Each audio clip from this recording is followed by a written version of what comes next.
नमस्कार विद्यार्थी मित्रांनो, स्वागत आहे तुमचं आपल्या यूट्यूब चॅनलवर। आजच्या व्हिडिओमध्ये आपण SSC MTS या एक्झामसाठीचे महत्त्वाचे प्रश्न पाहणार आहोत। त्याचबरोबर हे जे प्रश्न आहेत ते GDच्या एक्झामसाठी सुद्धा अतिशय महत्त्वाचे आहेत। त्यामुळे व्हिडिओ संपूर्ण पहा आणि चॅनलवर नवीन असाल तर चॅनल सबस्क्राईब करा। याची PDF सुद्धा मी तुम्हाला देणार आहे। प्रश्न क्रमांक 1 आहे, भारतीय राज्यघटनेचे जनक कोणाला मानले जाते?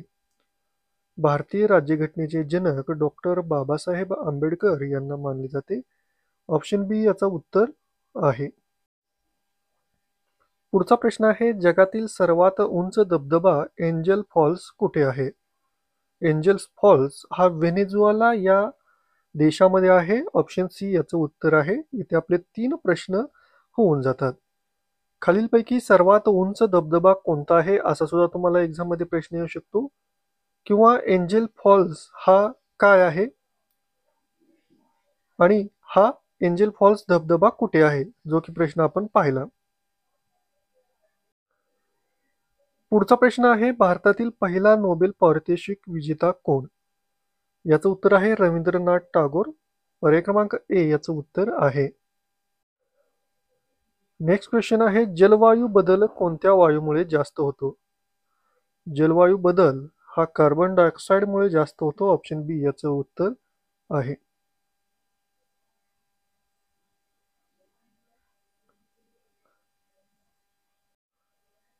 नेक्स्ट क्वेश्चन आहे, भारतीय रिझर्व्ह बँकेची स्थापना कधी झाली? भारतीय रिझर्व्ह बँकेची स्थापना ही 1935 साली झाली। ऑप्शन बी याचं उत्तर आहे। पुढचा प्रश्न आहे, मेघालय या शब्दाचा अर्थ काय आहे? मेघालय या शब्दाचा अर्थ ढगांचे घर आहे। ऑप्शन बी याचं उत्तर आहे। पुढचा प्रश्न आहे, ऑलिम्पिक खेळाचे प्रतीक किती वर्तुळांपासून बनले आहेत? याचं उत्तर आहे एकूण 5 वर्तुळे, जे की 5 खंडांचे 5 जे कॉन्टिनेंट्स आहेत त्यांचे ते प्रतिनिधित्व करतात। पुढचा प्रश्न आहे, आयकर विभाग कोणत्या मंत्रालयाच्या अंतर्गत आहे? आयकर विभाग हा अर्थ मंत्रालयाच्या अंतर्गत आहे। ऑप्शन बी याचं उत्तर आहे। पुढचा प्रश्न आहे, महाराष्ट्राचे पहिले मुख्यमंत्री कोण होते? महाराष्ट्राचे पहिले मुख्यमंत्री यशवंतराव चव्हाण होते। ऑप्शन बी याचं उत्तर आहे। पुढचा प्रश्न आहे, इंडियन म्युझियम कुठे आहे? इंडियन म्युझियम हे कोलकाता या ठिकाणी आहे। ऑप्शन सी याचं उत्तर होईल। पुढचा प्रश्न आहे, गुरुत्वाकर्षणाचा शोध कोणी लावला? गुरुत्वाकर्षणाचा शोध न्यूटन यांनी लावलेला आहे। ऑप्शन सी याचं उत्तर आहे। नेक्स्ट क्वेश्चन आहे, संगीताचे मोझार्ट कोणाला म्हणतात? संगीताचे मोझार्ट हे वोल्फगँग मोझार्ट यांना म्हणतात। ऑप्शन सी याचं उत्तर होईल। पुढचा प्रश्न आहे, भूगोलाचे जनक म्हणून कोण ओळखले जातात? भूगोलाचे जनक म्हणून टॉलेमी यांना ओळखले जाते। नंदनवन म्हणून कोणत्या राज्याला ओळखले जाते? नंदनवन म्हणून जम्मू काश्मीर या राज्याला ओळखले जाते।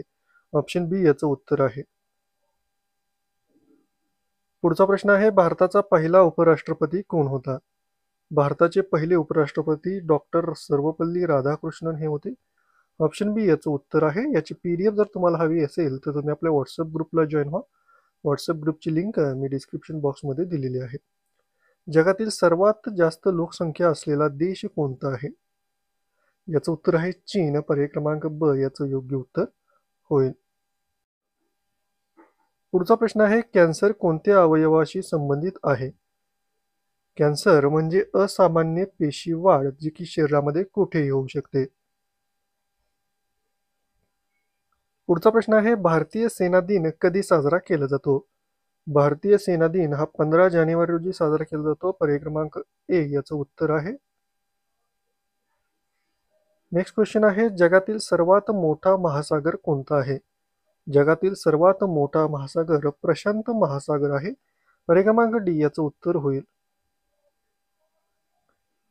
पुढचा प्रश्न आहे, राजस्थान राज्याचा बहुतेक भाग कोणत्या वाळवंटात आहे? उत्तर आहे थार वाळवंट। पर्याय क्रमांक ए याचं उत्तर होईल। नेक्स्ट क्वेश्चन आहे, श्रीलंकेची राजधानी कोणती आहे? श्रीलंकेची राजधानी कोलंबो आहे. पर्याय क्रमांक ए याचं उत्तर होईल. पर्याय क्रमांक माफ करा, प्रश्न क्रमांक 123 आहे, भारतातील सर्वात मोठा वीज प्रकल्प कोणता आहे? भारतातील सर्वात मोठा वीज प्रकल्प भाकरा नांगल आहे. भाकरा नांगल या ठिकाणी आहे. पर्याय क्रमांक ए याचं उत्तर होईल. पुढचा प्रश्न आहे, जगातील सर्वात मोठा खंड कोणता आहे? जगातील सर्वात मोठा खंड आशिया खंड आहे. पर्याय क्रमांक बी याचं उत्तर आहे. नेक्स्ट क्वेश्चन आहे, युनिसेफचे मुख्यालय कोठे आहे? युनिसेफचे मुख्यालय न्यूयॉर्क या ठिकाणी आहे. पर्याय क्रमांक सी याचं उत्तर होईल. तर मित्रांनो, हे 25 क्वेश्चन्स आज आपण पाहिलेले आहेत. याआधीचा व्हिडिओज तुम्ही जर पाहिले नसतील तर ते पहा.